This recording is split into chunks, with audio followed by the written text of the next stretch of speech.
Good morning friends, welcome back to my channel Hamsalekha films. Karnataka Andhra సరిహద్దులోని పంచముఖి గ్రామం మంత్రాలయానికి 20 కిలోమీటర్ల దూరంలో ఉంది.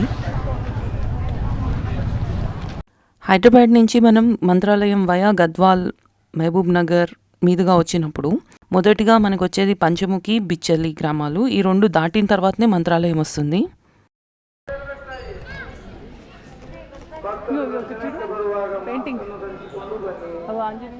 ఇక్కడ రాఘవేంద్ర స్వామి వారు 12 ఏళ్ల పాటు తపస్సు చేశారు.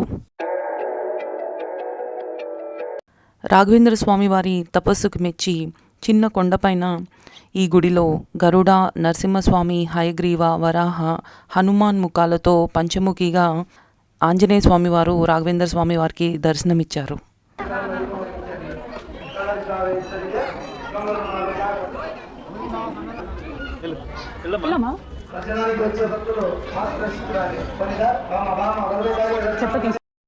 తుంగభద్ర నదికి అవతల వైపు ఉంటుంది ఈ పంచముఖి గ్రామం.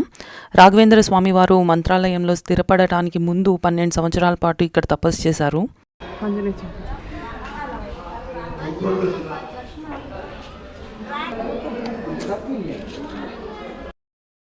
ఇక్కడ చేరుకోవడానికి మంత్రాలయం నుండి ఆటోలు కానీ, కార్స్ కానీ, బస్సెస్ కానీ ఉన్నాయి.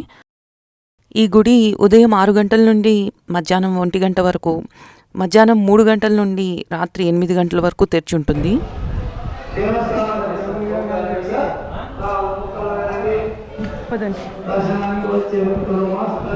రాళ్ల మధ్య ఉన్న సుందరమైన నిర్మలమైన భూభాగం మీద ఈ ఆలయం నిర్మించబడింది.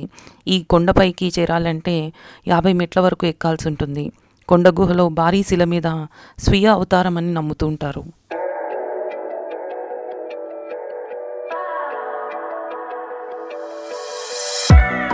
మనోజవం మారుతతుల్య వేగం జితేంద్రియం బుద్ధిమతాం వరిష్టం వాతాత్మజం వానరయోధముఖ్యం శ్రీరామదూతం శరణం ప్రపద్యే. ఆధ్యాత్మిక ప్రపంచంలోనే విశిష్ట స్థానాన్ని పొందిన మన భారతదేశంలో ఎన్నో పుణ్యక్షేత్రాలున్నాయి. ప్రత్యేకంగా ఆంజనేయ స్వామి వారి దేవాలయం లేని ఊరంటూ దాదాపు లేదనే చెప్పొచ్చు. గిలేసుగూరు మండలం పరిధిలోని గాణాదాళ గ్రామానికి 2 కిలోమీటర్ల దూరంలో ఉంటుంది ఈ గ్రామం.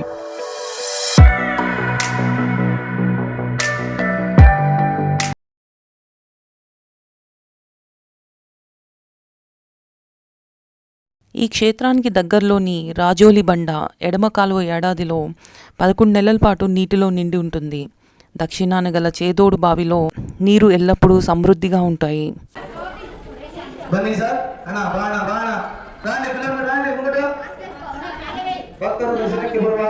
దర్శనం అయిన తర్వాత మనం కిందకి దిగుతున్నాం గుడి నుంచి.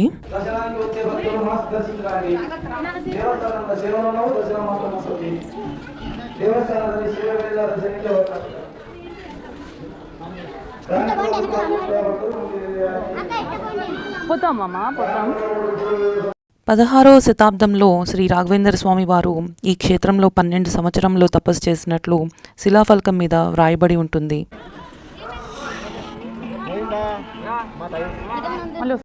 ఇప్పుడు మనం ఆలయం వెనుక భాగానికి వెళ్తున్నాము. తర్వాత చూసాను, లేదు గోల్డ్ కాదు. చూసుకోండి అంటే కింద రాళ్ళు పాయింటెడ్గా ఉంటాయి. సాఫ్ట్గా ఉన్న చోట నడవండి, మెత్తటి ఇసుకదే.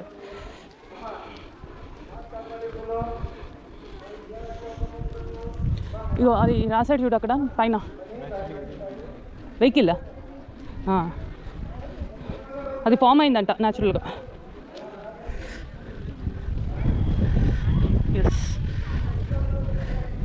ఆలయం చుట్టూ దారిలో మనకు ముందుగా కనిపించేది భారీ ఆకారంలో ఉన్న విమానం, రాతి నిర్మాణం కనిపిస్తుంది.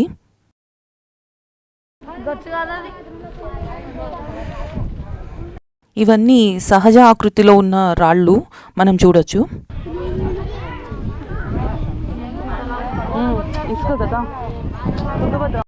ఇప్పుడు మనకు కనిపిస్తున్నది మంచం. స్వామివారు విశ్రమించిన శిలాపాన్పు, దిండు ఇవి కూడా శిలా నిర్మితమే. అవును, ఇసుక కదా. ఇగో ఇది ఆయన బెడ్ పిల్లో. ఇక్కడ కూర్చుంటారా కొంతసేపు? ఓకే ఆ హిమాలయం వచ్చి ఇక్కడ బెడ్ పండుగ మంచము బెడ్ దిండు బెడ్షీట్. ఓకే. ముందు చక్రం వెనక టైర్లు బెడ్లు 1 2 3 4.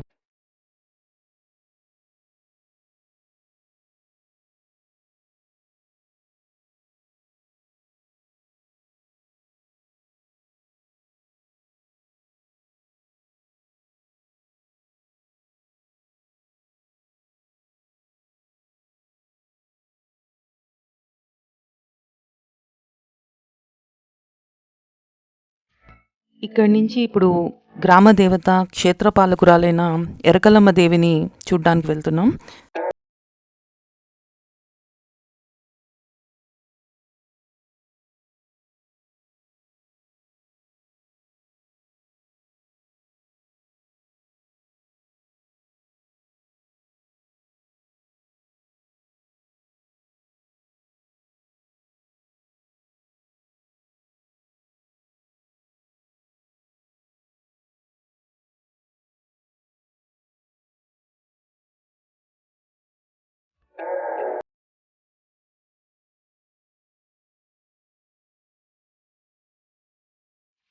ఈ గ్రామదేవత గుడి కూడా కొండ గుహలో ఉంటుంది.